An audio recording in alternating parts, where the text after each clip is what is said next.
Welcome to Tbsp Kitchen. Today I'm going to show you how to make kimchi nabe or kimchi hotpot. In the last two videos I showed how to make kimchi from scratch and also 3 dishes using kimchi. And this is also another recipe using kimchi, putting kimchi in a hot pot. This is actually one of the favorite recipes from my mother.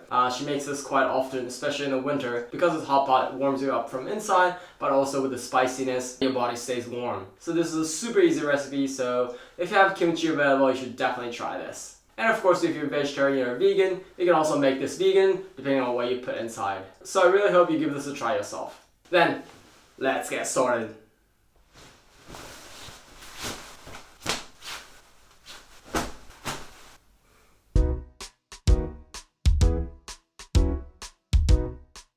Here are the ingredients for kimchi hotpot. For the meat, I have here thinly sliced pork belly. I was able to find a butcher where they cut me these really thinly slices. Somehow the way it's cut gives a different flavor, but if you can't find these thin sliced, then you can just use any cuts. I personally like the belly, but any other part works. Or also you can use chicken or beef if you can't eat pork for a religious reason. And then for other ingredients, I have here soaked tofu or soft tofu. I personally like the soft tofu, but you can use any other tofu.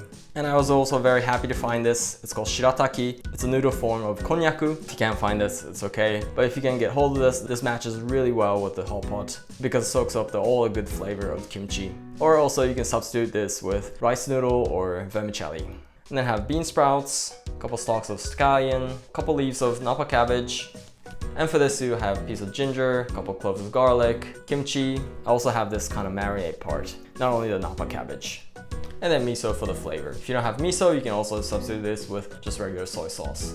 Then let's start cooking. Then let's prepare the ingredients. So first I'm gonna cut up the Napa cabbage. So for the Napa cabbage, I personally like to separate the leaf part and the stem part because it takes different time to cook them. And I personally like the leaf part crunchy and the stem part kind of well cooked. So I'm just gonna cut them, separate them, just like this. The leaf part, I'm just gonna cut into small pieces, just like this. And then the stem, you can just cut them up in like pieces like this, but I kind of like it to cut it a little diagonally, which means I'm gonna cut it like this.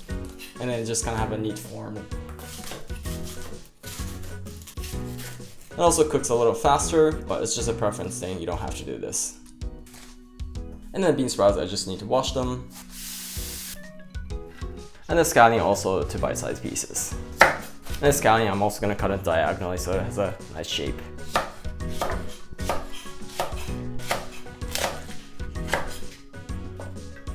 And tofu also just into bite-sized pieces. So today I'll just probably need half of it.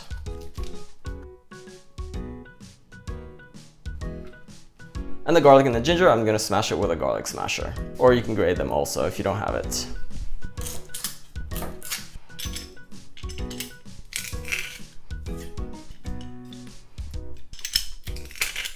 And the ginger as well. I'm just gonna cut off the little end part.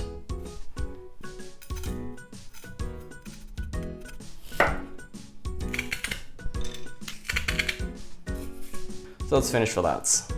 Now I'm gonna prepare the shirataki. So when you open this, so shirataki is usually soaked in water like this. And this is cooked already, so you can use it like this, but this water tends to have a little bit of odor. So I'm gonna quickly boil this just to get rid of that odor, but also boiling it will help soak in other flavor.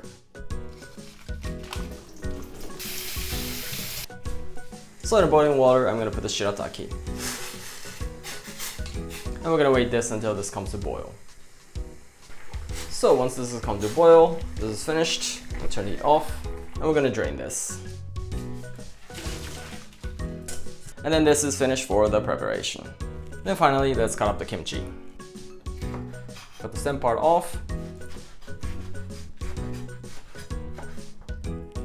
Then that's it for preparing all the ingredients. Then let's put it together. So in a pot, I'm gonna put 1/2 cup of water. Then here I'm going to put in 2 tablespoons of miso. By the way, if you don't have miso, you can also substitute this with 1 tablespoon of soy sauce. And I forgot to list this in the ingredients in the beginning. I'm going to put in 1 teaspoon of sugar as well. And here I'm going to put in the grated ginger and the garlic. I'm gonna try to mix it a little bit so that the miso gets dissolved. And also in here, I'm gonna put in probably half of this kimchi. And also important to get these marinated part as well, and the juice. This will give really the spiciness. And also I'm gonna put in here the stem part of the cabbage because it takes a longer time to cook. And also the bottom part of the scallion for the same reason.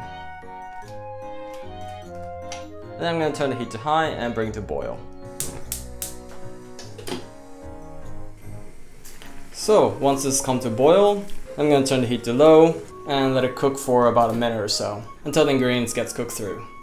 So after about a couple minutes or so, oh, this is starting to smell so good. Then we're gonna put the rest of the ingredients.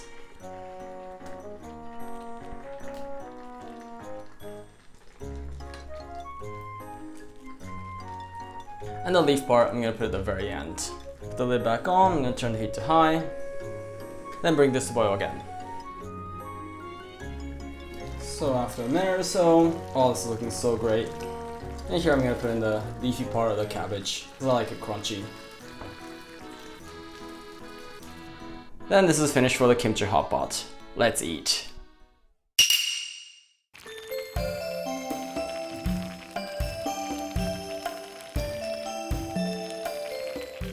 Oh, this smells so great. I just can't wait to eat this. Itadakimasu! Okay, let's eat this. So we usually don't eat directly from the pot, of course. So I'm gonna put it into a bowl like this. Oof. Oh, this looks so amazing. So I have to get some soup in there. And then start with the meat. Oh, this looks so amazing. Itadakimasu.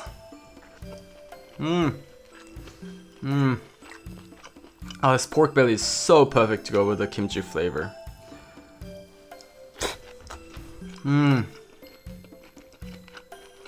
Oh, this is so good.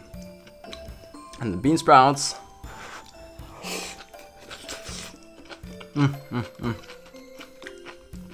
Shiratake or noodle konnyaku. Oh, the shiratake is just taking all the flavor from the soup. Oh, so perfect. With the kimchi hotpot, I gotta have some rice. So the sweetness of the rice kind of ease out the spiciness of the kimchi. So good. One of my favorite part of this is the leaf part of the Napa cabbage.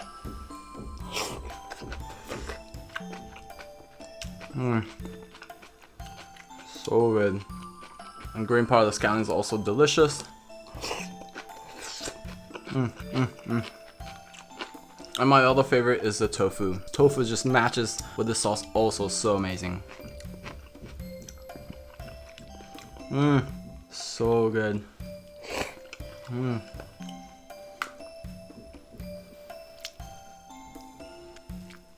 And this stem part of the Napa cabbage is also great. Itadakimasu.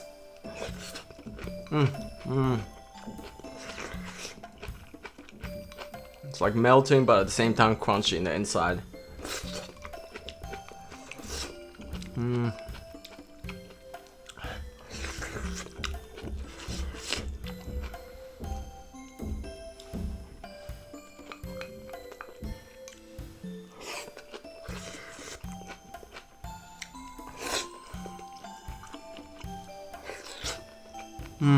So the pork belly has this layer of fat, and this layer of fat has got this subtle sweetness to it. The sweetness of this fat matches the kimchi flavor so well.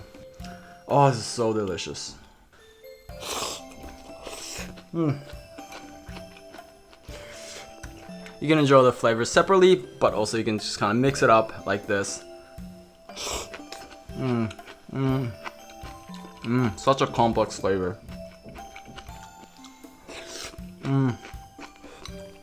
Oh, so delicious.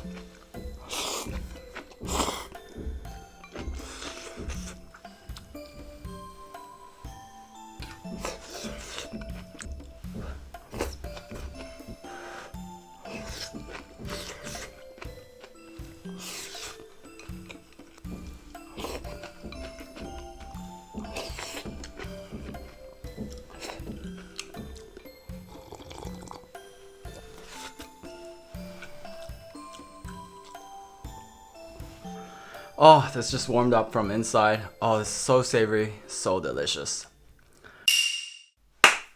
ごちそうさまでした。 Oh, that was so filling, so delicious. So as you saw, making kimchi hotpot is really easy. You just need to bring in all the ingredients together and cook. And so if you have kimchi available, you should definitely give this a try. And don't throw the rest away, because all the flavor from the meat and the vegetable is right in here. What I usually do is put a little more ingredients in there and then make soup out of it for the next day. So you can enjoy it like that as well. And if you like what you saw, please hit me the like button so that this video can be spread out to many people. And if you have any feedbacks, question or requests, please feel free to write anything in the comments below. Otherwise, I look forward to see you in the next video. Bye!